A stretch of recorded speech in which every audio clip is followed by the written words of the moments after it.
Je suis ravie d'avoir l'occasion de présenter en fait un regard sur les paysages du grand site de France. C'est vrai que c'est assez impressionnant pour moi parce qu'en fait je sais que vous êtes des connaisseurs du territoire, parfois même des professionnels ou des personnes assez spécialistes. Et du coup, je ne vais rien vous apprendre.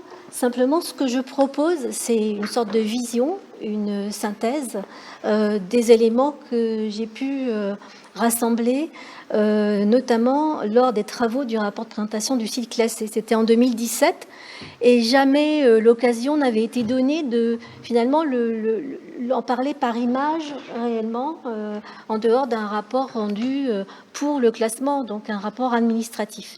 Et là, ça paraissait important, et c'est pour ça que la demande a été faite, de donner cette interprétation. C'est une proposition, c'est une invitation pour vous, enfin je l'espère, à raconter par le territoire l'histoire de l'implantation de l'abbaye. Parce que ce qui me semble intéressant pour un visiteur qui arrive pour en fait visiter Conques, c'est toujours de mettre l'abbaye et Conques en relation avec le territoire, mais c'est tellement une occasion extraordinaire de parler du territoire lui-même, sans être dans l'anecdote, parce que ça peut venir dans les discussions et les échanges plus informels, mais vraiment en remontant au fondement, c'est-à-dire à pourquoi une abbaye en ce lieu et en ces lieux. Et je ne vais pas donc vous proposer une découverte totale, je n'en ai pas le temps, et en plus je ne prétends pas en avoir la connaissance totale. Je vous propose 4 temps de découverte d'une reconnaissance paysagère, c'est à la fois les paysages et leur interprétation un peu culturelle, de découverte par la route des gorges, et là j'ai choisi depuis le sud, de découverte par le plateau, et j'ai choisi le plateau ouest, de découverte par le Kémar, et un focus sur la source et le pèlerinage. Mes sources, en fait, les manières dont ce que je vais raconter là, c'est issu donc des travaux du rapport de présentation du site classé de 2017 de la DREAL, où je n'étais pas la seule à travailler. Donc Frédéric Fernandez, inspecteur des sites, a écrit des parties de ce rapport. Henri Pellier a rassemblé le rapport et j'ai été plutôt dans les recherches et les focales pour donner un maximum de sens à trouver quel est l'esprit de ces lieux et leurs valeurs. Et Thierry Rudel, évidemment, a été un pilier de nos relations et des apports dans ce travail. Et puis bien sûr, toute la bibliographie qui est citée dans ce rapport, le BRGM, Laurent Faux de la DRAC, Philippe Braham et toutes ses recherches, et bien sûr depuis, alors là je ne les ai pas intégrés, mais depuis il y a des travaux et ça continue d'évoluer et d'évoluer dans la connaissance avec notamment les travaux de l'université Uniasal. Alors, comme je vous l'ai dit, comme je ne présente pas tout, je suis plus sur la partie sud du territoire, mais la partie nord présente un potentiel tout aussi important et que vous allez vous raconter. Enfin voilà, on ne peut pas tout dire en ce temps imparti. Et simplement par ce récit, j'espère un peu partager collectivement cette vision, puisqu'en fait le paysage est toujours subjectif et il faut l'assumer, mais simplement il devient objectif à partir du moment où on le partage collectivement. C'est-à-dire que c'est ce partage et ces ajustements et cette vision dans laquelle on peut s'emmener collectivement qui nous fait le paysage. D'autre part, lorsqu'on parle en fait plutôt de muséographie ou de découverte muséographique d'un site à ciel ouvert, c'est intéressant non pas de raconter une vérité absolue, établie, qui devient du coup très neutre, mais c'est plutôt de donner plusieurs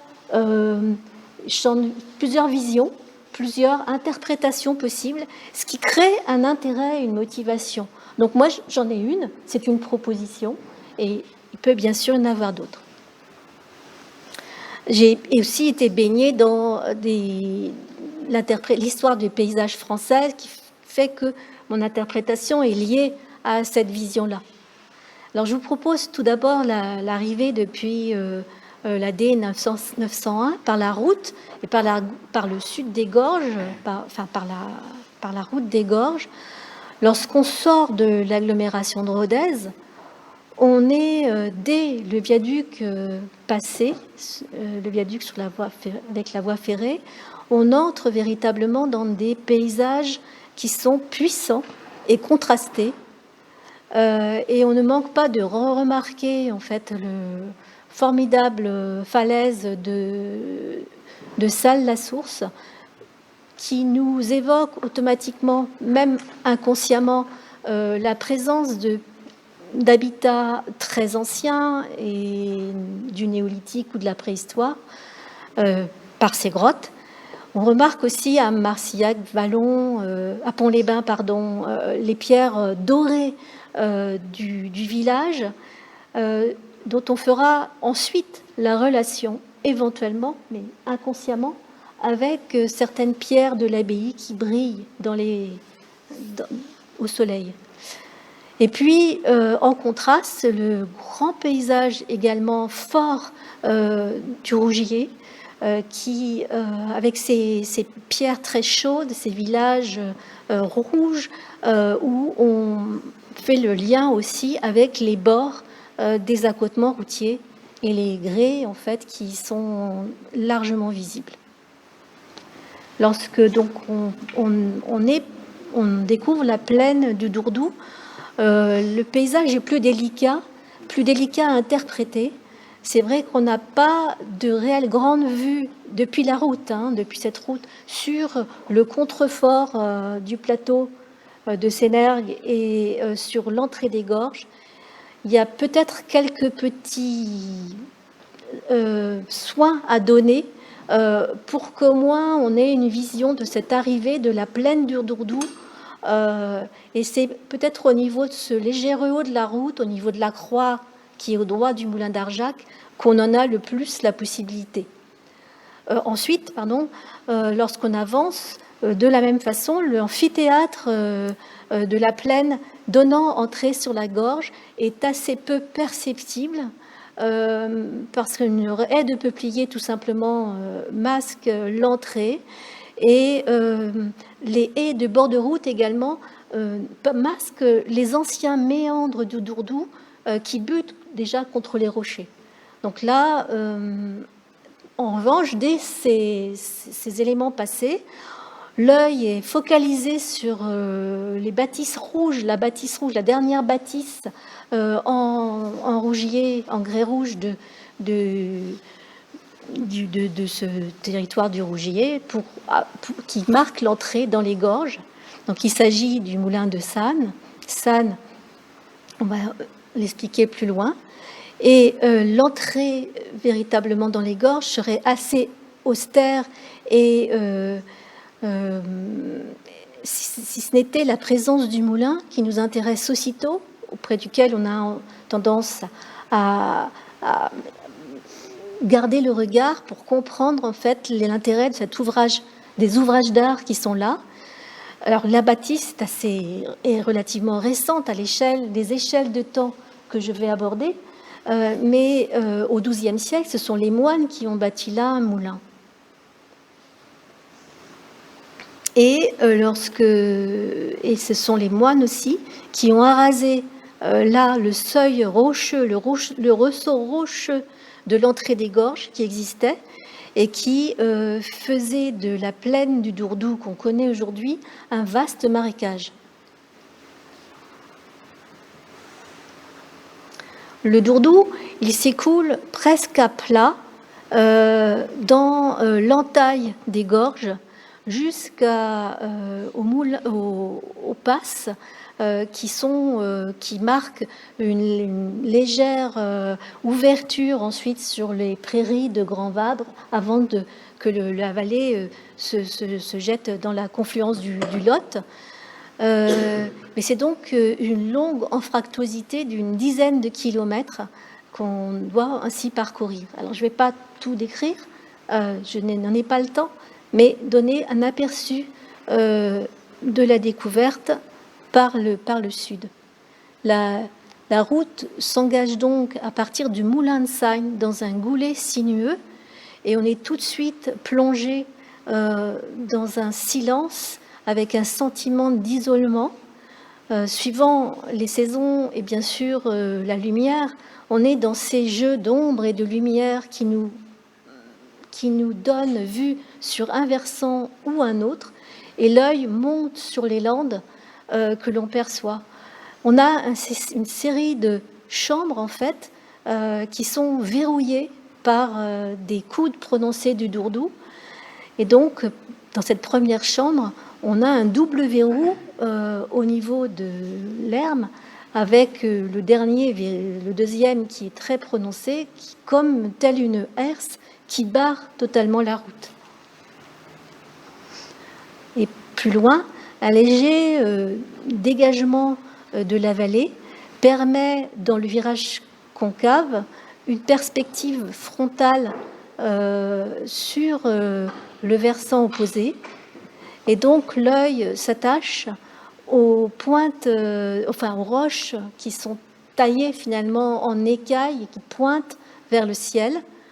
On est là aussi très intéressé par, ou presque, on se sent un peu dominé et surveillé quelque part, de façon très épars, par quelques bâtis anciens qu'on sent sur les promontoires des sommets, et qui veillent presque, qui nous surveillent lorsqu'on passe. C'est très très furtif, mais on le sent. Et ces bâtis, tels que là, la Borrie del Gras, sont en relation, étaient à l'époque très ancienne, en relation avec le bas des gorges. On le sait par le cadastre napoléonien là, qui nous montre, par exemple, là, on est déjà en 1838, mais on a la trace de ces chemins ruraux ici, qui descendaient en fait dans la gorge et qui allaient vers Conques. Alors, la route qu'on pratique et qu'on connaît aujourd'hui, si elle existe au XVIIIe siècle, elle n'existait pas du temps du XIIe au XIIe siècle, bien évidemment. Tout au plus devait exister un simple chemin. On circulait sur les crêtes, et parce qu'effectivement, c'était beaucoup plus pratique d'utiliser ces locomotions.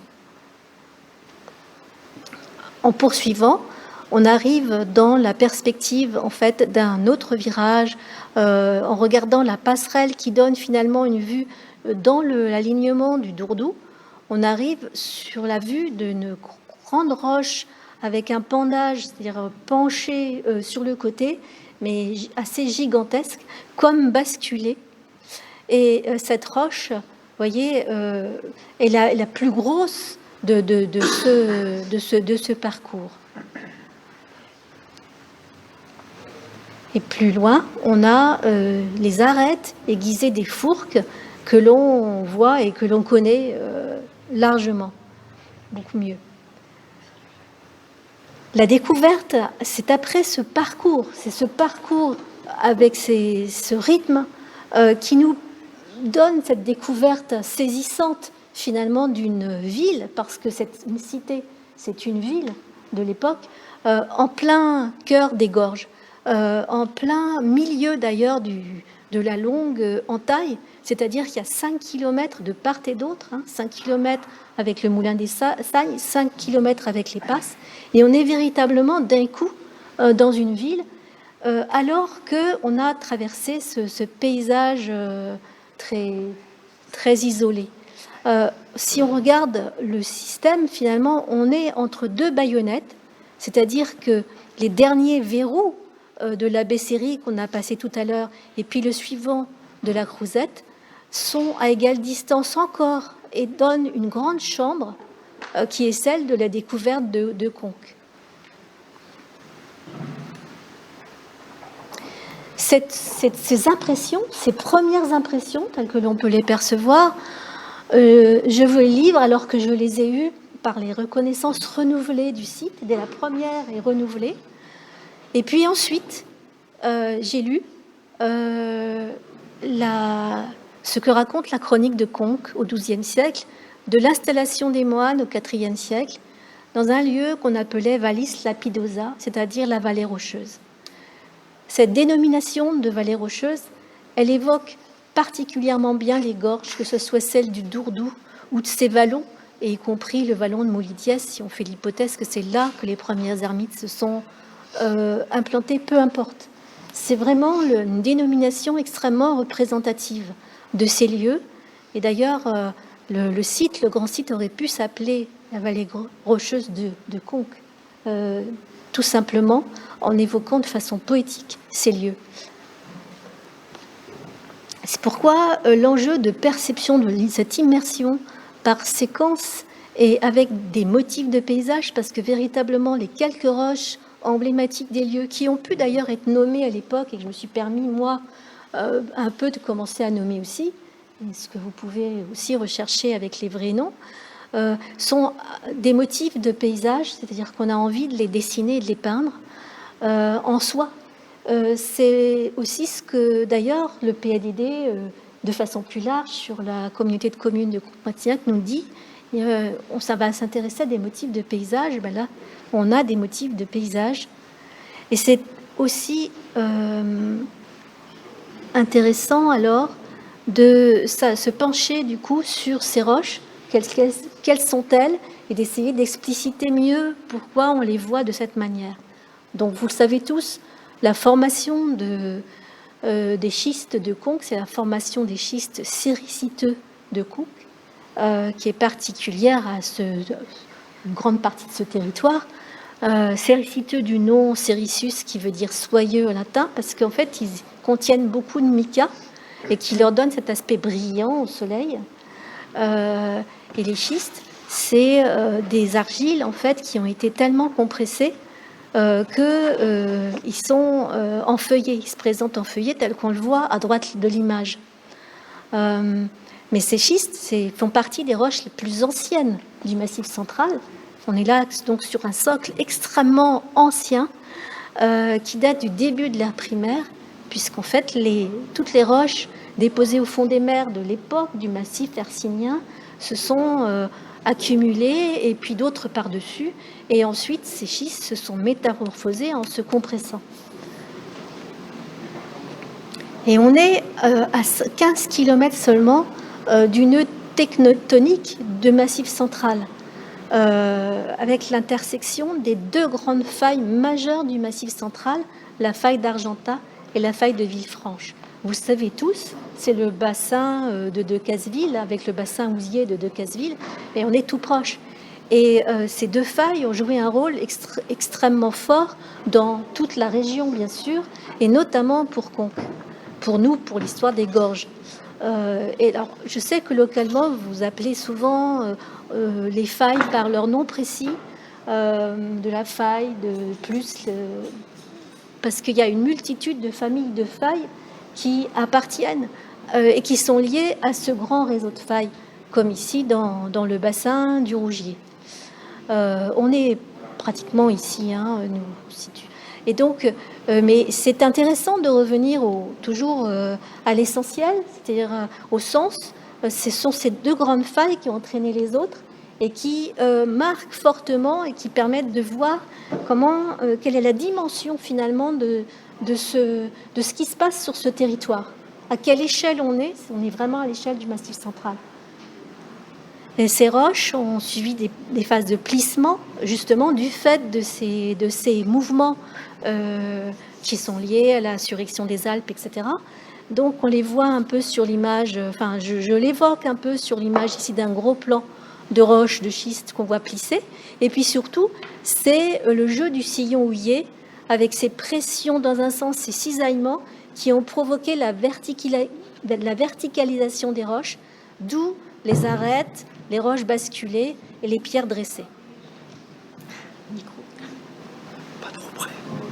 Alors, je vous emmène à présent dans la découverte d'une autre manière, toute contrastée, du grand site, depuis le Puy de Wolf, c'est-à-dire par la route éventuellement, mais surtout par le GR 65 et par les chemins, où là, donc, on est sur un paysage à l'inverse de celui qu'on vient de découvrir. C'est donc des vues extrêmement lointaines. On a et lumineuses. On est vraiment, on vole, on surplombe tout le territoire. Et on voit le Cantal à une 60aine de kilomètres. Si on a la chance de les voir enneigés, la vue est encore plus époustouflante. Au droit devant nous se trouve on a le Quémar qui pointe ici en face, si on sait le reconnaître et qu'on le signale. Et puis en contrebas, on a le bassin effondré du Rougier.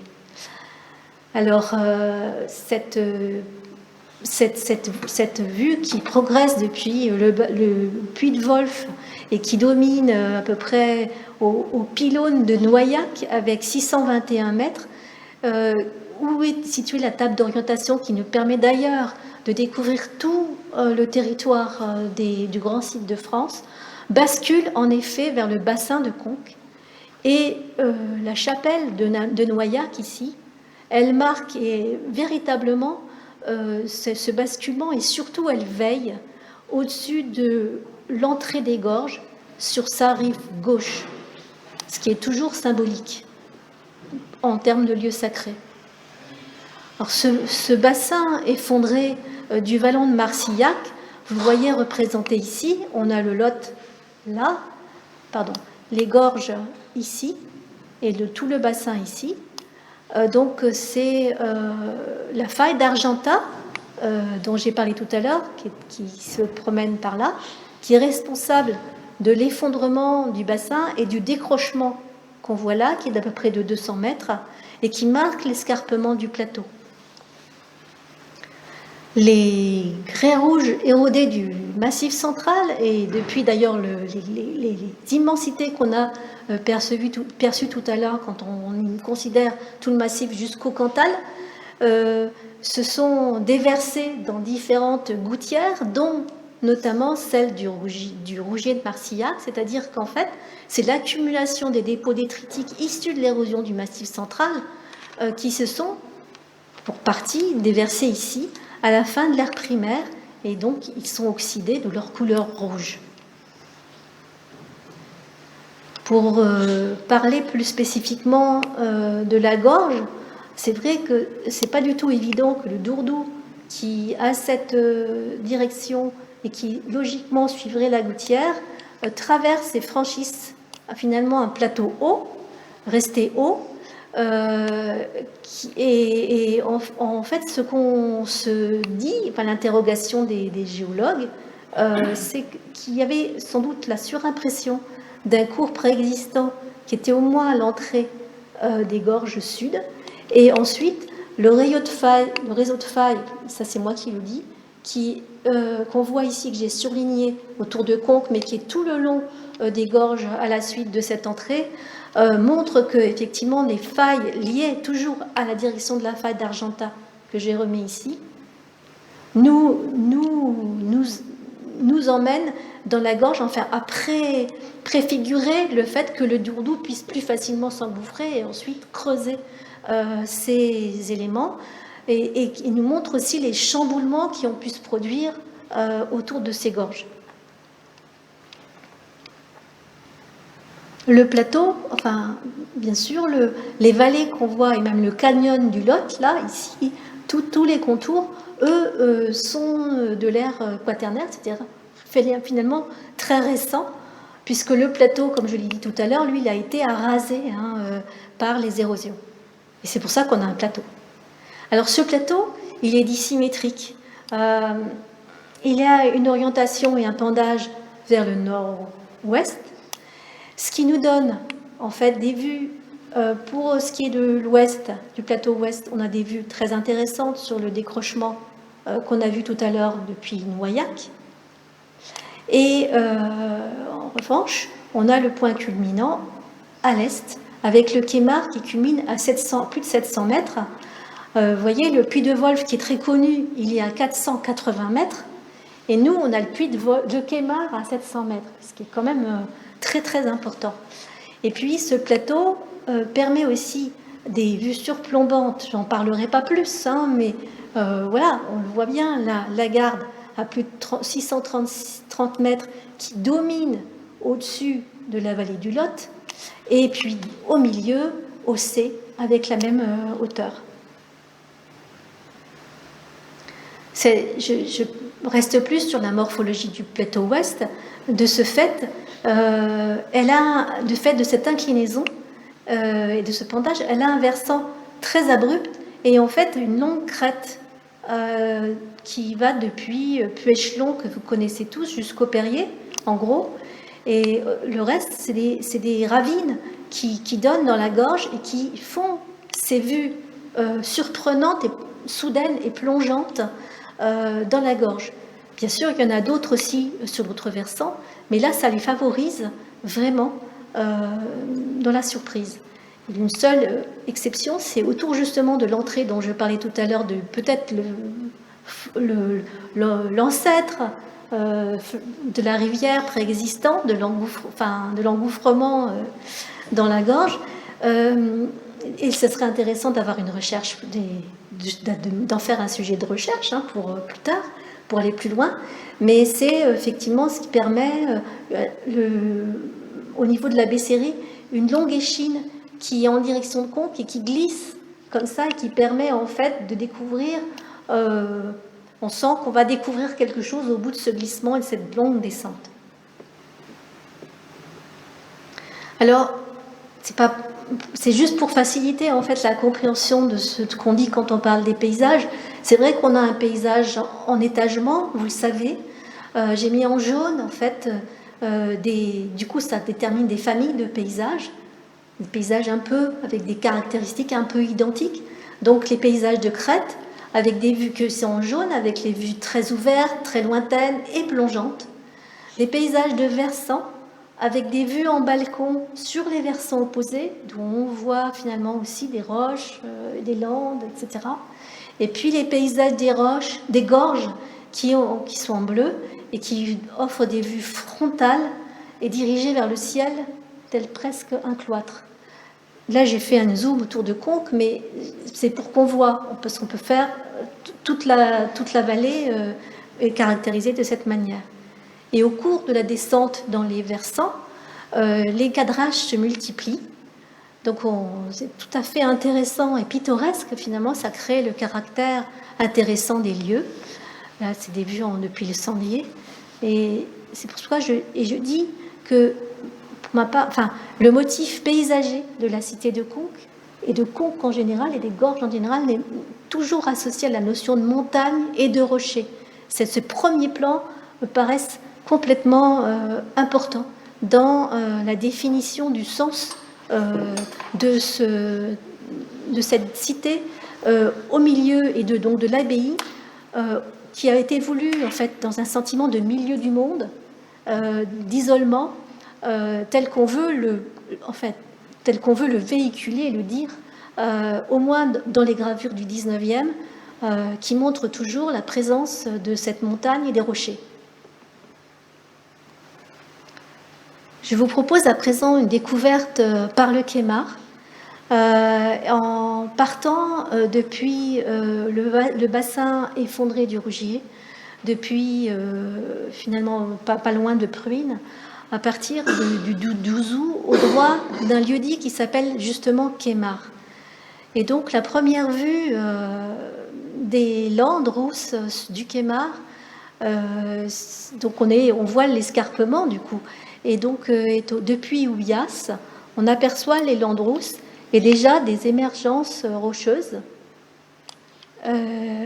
qui pointent, qui dépassent. Ces émergences sont du quartz.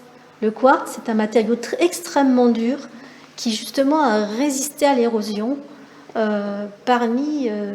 malgré tout l'escarpement qui, lui aussi, a résisté, mais le quartz encore plus. Le quartz, on en trouve notamment une pierre près du moulin de Sannes. Sannes, d'ailleurs, ça veut dire marécage.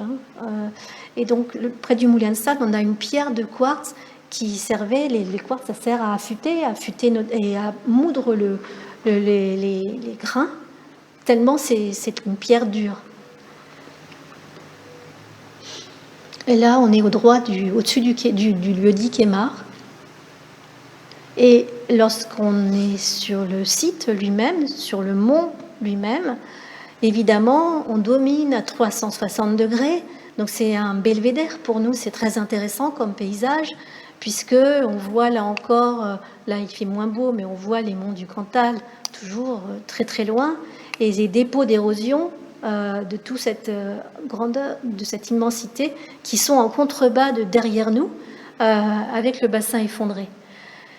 Mais c'est aussi, c'est non seulement un site intéressant pour dominer et contempler, mais c'est aussi, donc à l'époque, bien évidemment, un site d'observation et de surveillance qui est attenant à des gorges dans lesquelles on peut se cacher finalement. Nos pieds du Kémar sur le plateau, donc pas côté bassin mais sur le plateau, vous le savez, un dolmen est placé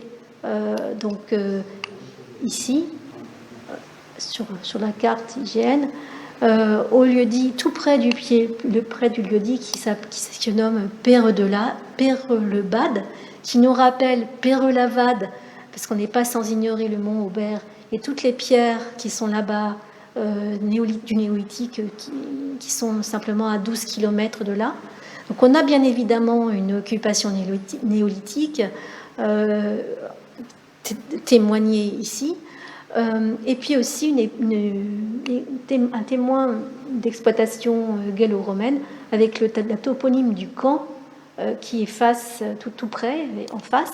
On voit ici la naissance du vallon depuis Lunel, du vallon de Louche, et le camp donc se situe très très peu en aval.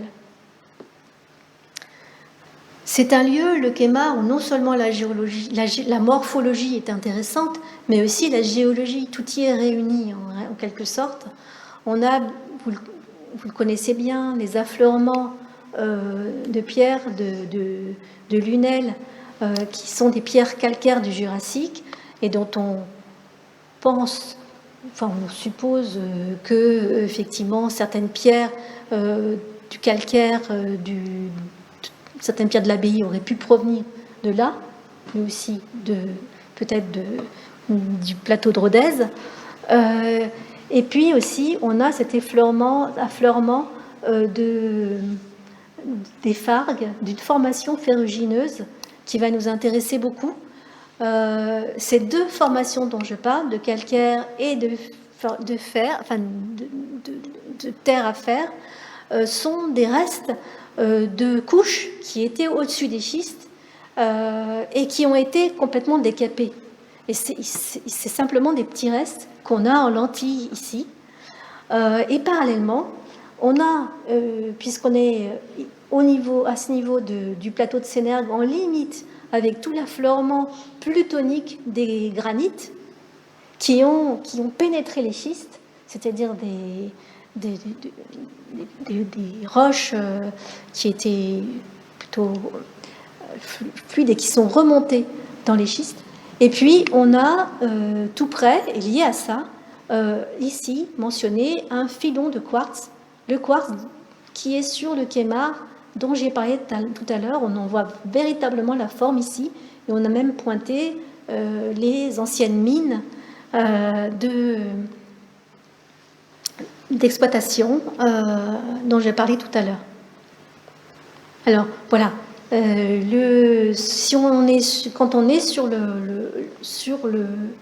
le Kémar lui-même, et c'est tout à fait au sommet, sur le chemin du sommet, on ne manque pas de remarquer finalement qu'on est directement sur le quartz qui affleure là, avec sa pierre blanche, et même des couleurs extrêmement variées qui peuvent être des altérations oxydées ou d'autres roches éventuellement, puisque effectivement ces grands filons, ce sont des remontées de fluide chaud par les failles qui donc n'ont pas été érodées du fait de la dureté du quartz ensuite, une fois refroidi, et qui sont liées à d'autres remontées, notamment la fluorine, qui a été exploité largement et dont on voit ici un petit élément. Et puis d'autres roches également sont dans l'auréole de ces remontées et on peut retrouver.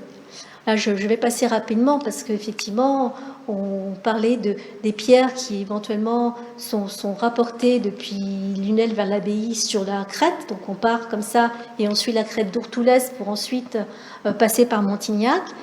Et puis, l'exploitation du fer, elle, est attestée depuis l'Antiquité, et je vais en parler, ainsi que l'exploitation du plomb argentifère qui, elle, est liée au puech de Quémar et aux remontées dont j'ai parlé. Alors, voilà. Donc on a là un véritable trésor naturel, puisqu'en fait, dans ces remontées, on trouve aussi l'argent, c'est-à-dire du plomb qui avait une quantité forte d'argent à l'époque, et de la fluorine, et aussi des petits grains de grenat déjà formés. Alors, les photos que j'ai mises ici sont des photos juste évocatrices. Moi, je sais que des personnes s'y intéressent, mais je n'ai pas été en relation avec elles. Simplement, c'est vrai qu'on a aussi ici connaissance de tous les filons qui ont été exploités, connus, des mines, etc. En revanche, les mines industrielles ne nous intéressent pas dans l'histoire de l'abbaye. Ce n'est pas l'histoire de l'abbaye. Ce qui nous intéresse, effectivement, c'est véritablement les affleurements à ciel ouvert qu'on peut trouver, et on pouvait en trouver, notamment ici pour la fluorine, parce que eux, c'était à l'époque, au Moyen-Âge et encore avant, ce sont les affleurements à ciel ouvert que l'on exploite, notamment même les carrières de pierre, on les trouve dans les affleurements rocheux, dans les petits vallons, par exemple de Lunel. Alors, ces roches, ce trésor, et notamment l'exploitation du fer et du plomb argentifère aussi, a entraîné finalement une fortification et une protection particulière par la vallée de l'Ouche. Je vais l'expliciter plus loin, mais c'est vrai que, par exemple, Roqueprive est non seulement une roca, mais une roca tout à fait particulière, puisqu'elle dépend de l'abbaye, elle est édifiée entre le Xe et le XIIe siècle, précisément dans le but de contrôler le secteur d'exploitation minière. Donc il y a un lien très fort avec l'abbaye. Là, j'ai mis une illustration des travaux de Laurent Faux avec un dessin qui illustre ce qu'on pouvait trouver sur la vallée de l'Ouche. Je vais préciser où on est exactement. C'est-à-dire effectivement cette vue sur les anciennes fortifications de Roqueprive sont vues depuis l'autre côté, depuis la route de l'autre versant, ce qui permet à peu près à l'aval de Calvignac, quand on commence à prendre un petit chemin, d'avoir ces perceptions de rochers sans aller sur le versant proprement dit et sans aller perturber ces éléments archéologiques très intéressants. Voilà. Et on a en même temps une vue sur Conques. Donc vous voyez qu'on est dans la vallée de l'Ouche, pas loin de Conques. Donc ces fortifications que l'on voit aussi autour de Conques, de la ville, de la cité, sont tout à fait et témoignent de la protection et de l'emplacement hautement stratégique de la cité de Conques. On a aussi au niveau de la chapelle qui a été Saint-Roch, on sait qu'il s'agissait d'une ancienne fortification, l'emplacement correspondait à une ancienne fortification qui gardait la confluence et notamment le passage du pont sur le Dourdou. Vous voyez une vallée totalement protégée. Je me suis intéressée à rassembler là, sur une carte, la chronologie à la fois des ateliers de réduction du minerai de fer, tels que le décrit Philippe Abraham, et puis la chronologie des implantations religieuses, telles qu'on peut les connaître pour l'instant, enfin il me semble, et avec en bleu donc les parties religieuses et en rouge les parties exploitation du minerai de fer. Alors, je ne sais pas si on voit très très bien, mais bon, le Lot est ici, toute la gorge est ici, le décrochement ici avec le rougi en bas, et là on a tout le plateau, le bas du plateau de Sénergue, et on voit que en fait au IIe et au IVe siècle, c'est finalement le sud du plateau de Sénargues à partir de Lunel, qui est par ici, qui est concerné, parce qu'en fait, on avait besoin de arènes granitiques pour faire la réduction du fer, pour les fours. Et donc, quand les premiers ermites, au IVe siècle, s'installent dans la vallée rocheuse, que ce soit les gorges elles-mêmes ou que ce soit le vallon de Montlidiès, ils ne sont pas, même s'ils cherchent à trouver un site isolé et reclus, ils ne sont pas sans ignorer la présence ici intense d'ateliers de réduction du milieu de fer, avec un grand district très développé qui suppose un habitat déjà développé, des axes de communication et même un lieu de culte païen. Et c'est vrai que la renommée, on dit que la renommée est si importante que l'église qu'ils construisent est détruite par les Sarrasins en 730. Donc ils construisent une église parce que la religion est relativement peuplée et les Sarrasins viennent la détruire. Ensuite, la reconstruction se fait à Conques et parallèlement, dès le 6e et 7e siècle, donc avant la reconstruction, on sait que les ateliers de réduction du minerai de fer sont dans les gorges de Loutre, donc très vraisemblablement les gorges de Louche et les gorges du Dourdou, au moins au sud. Le nom du ruisseau de Taillefer en témoigne. Parce qu'on a besoin alors de l'eau et du bois, mais beaucoup plus d'eau pour réduire le fer, selon les techniques de l'époque. Et puis, au Xe siècle, et donc c'est là que la reconstruction se fait à Conques, sur la confluence de l'Ouche et du Dourdou.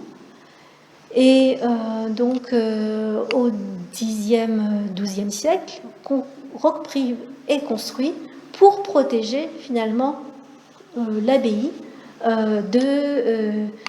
par rapport à l'exploitation de l'atelier des Fargues, parce qu'au XIe siècle, on exploite directement le fer sur l'atelier lui-même des Fargues, sur le gisement des Fargues, en relation avec, et c'est en relation avec l'abbaye, on le sait. Et puis au XIIe siècle, il y a le don direct avec daté et écrit des terres à faire de Cabessière. Je l'avais marqué sur la carte Cabessière, c'est juste à côté du gisement, des terres à faire et avec ses bois pour justement les fours. C'est donc le don à l'abbaye et notamment à l'abbé d'Adon.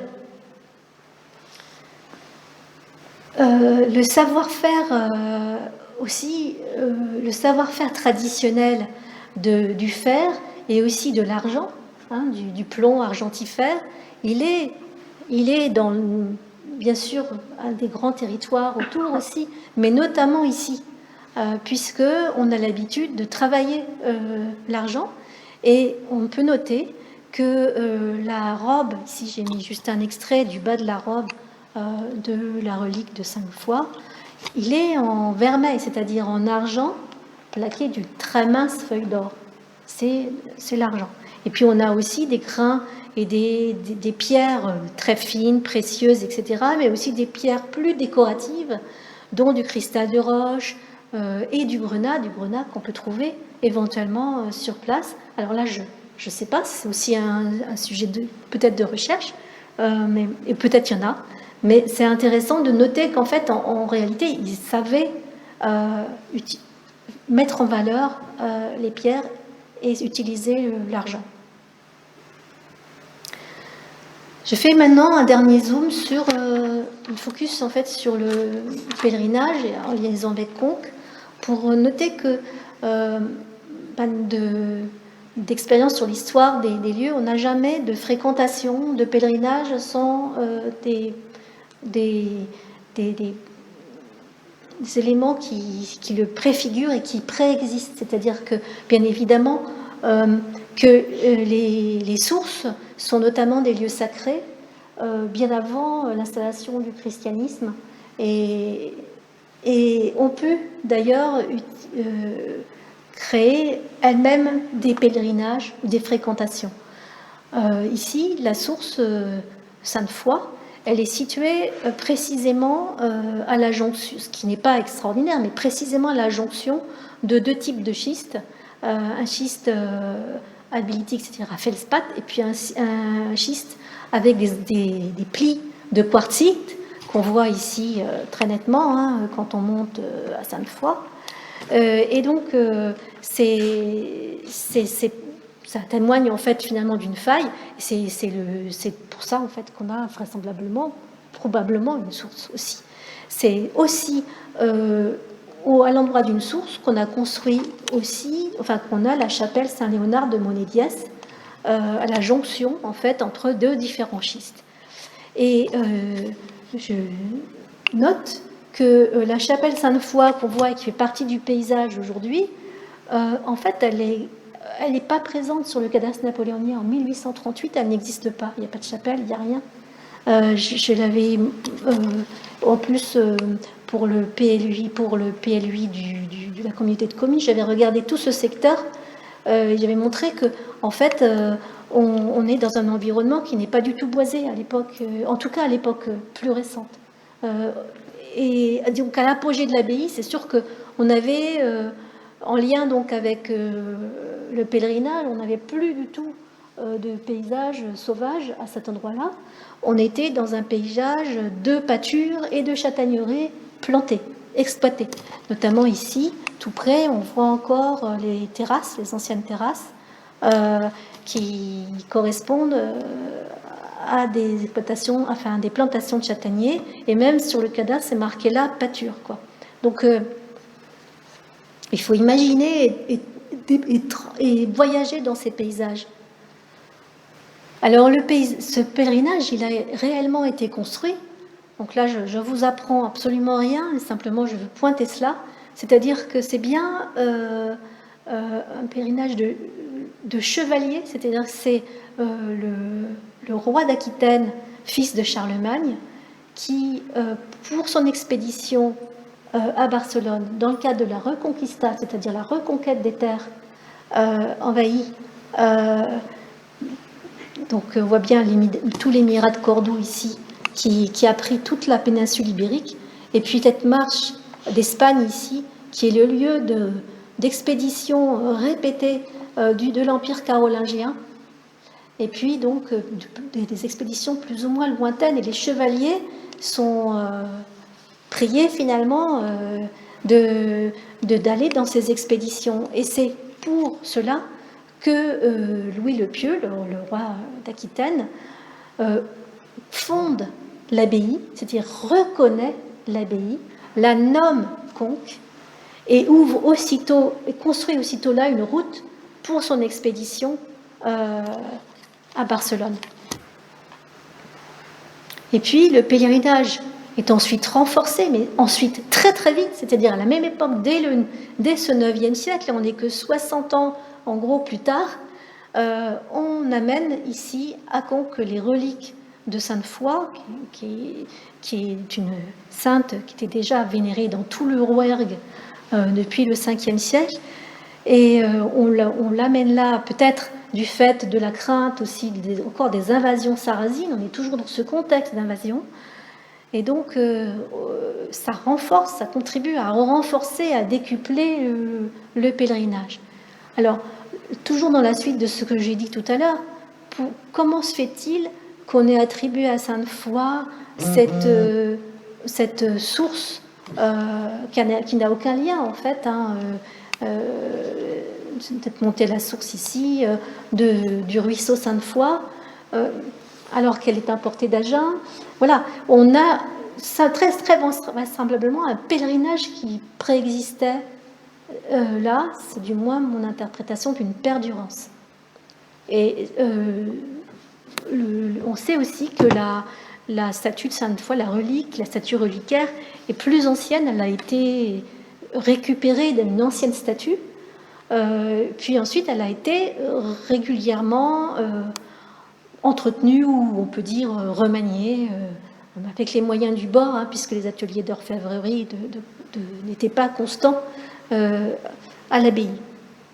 Enfin, le pèlerinage s'est totalement établi, toujours à cette même époque, avec vraiment l'invention des reliques de Saint Jacques de Zébédée, c'est-à-dire d'une apparition miraculeuse de Saint Jacques qui a été racontée à la fin d'une croisade victorieuse de la résistance des Espagnols. C'est là qu'on avait eu tellement de mal et tellement de difficultés avec ces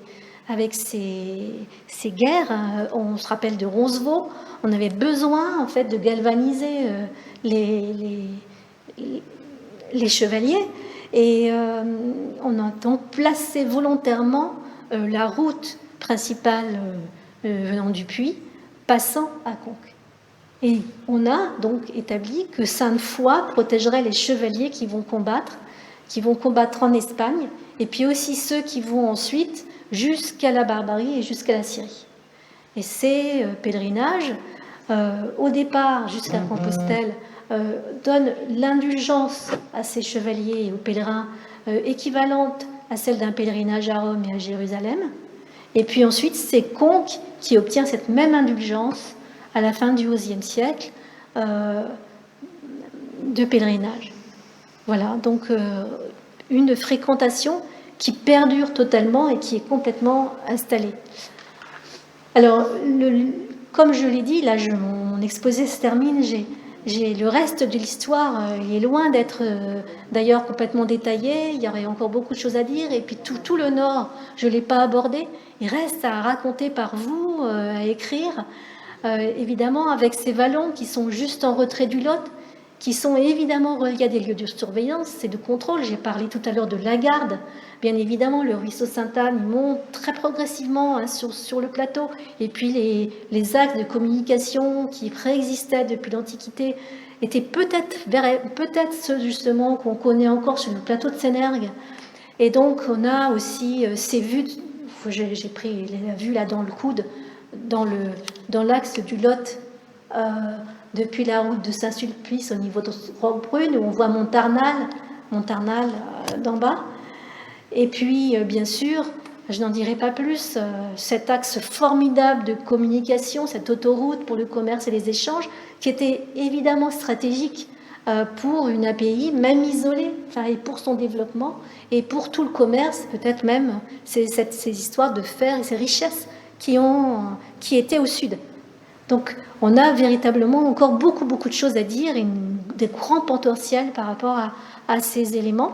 Ce que je veux juste dire, c'est de toujours essayer de remonter au fondement pour donner du sens.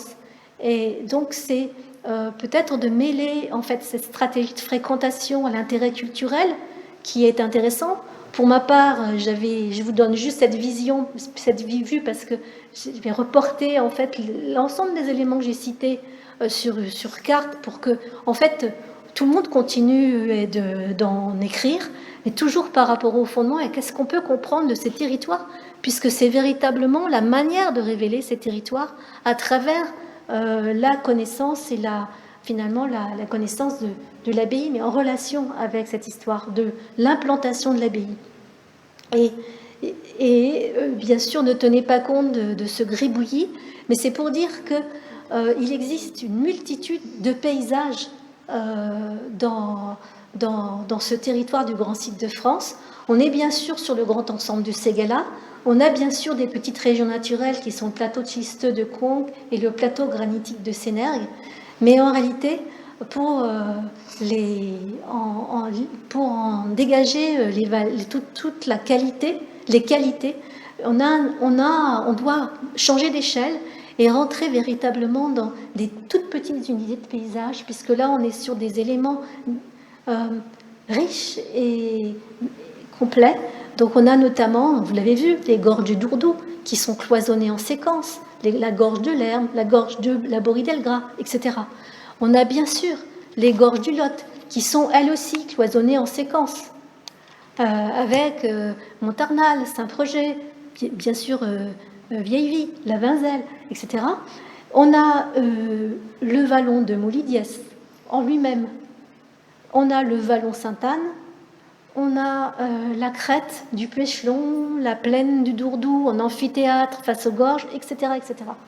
Donc on a une énorme richesse. Et voilà, je voulais juste finir avec, pour mémoire, le site, ce que j'ai finalement décrit là, et vous l'avez bien sûr élargi à l'ensemble du site classé et réinterprété pour l'ensemble du site classé, c'est ces sites cachés, reculés, la vallée rocheuse, au caractère sauvage, l'occupation du site très ancienne et antique, qui est un site très fréquenté aujourd'hui, c'est-à-dire un pèlerinage qui perdure.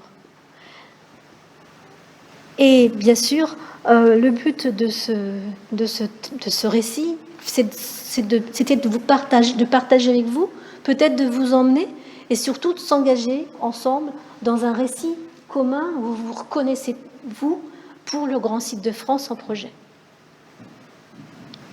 Merci de votre écoute. Merci Catherine.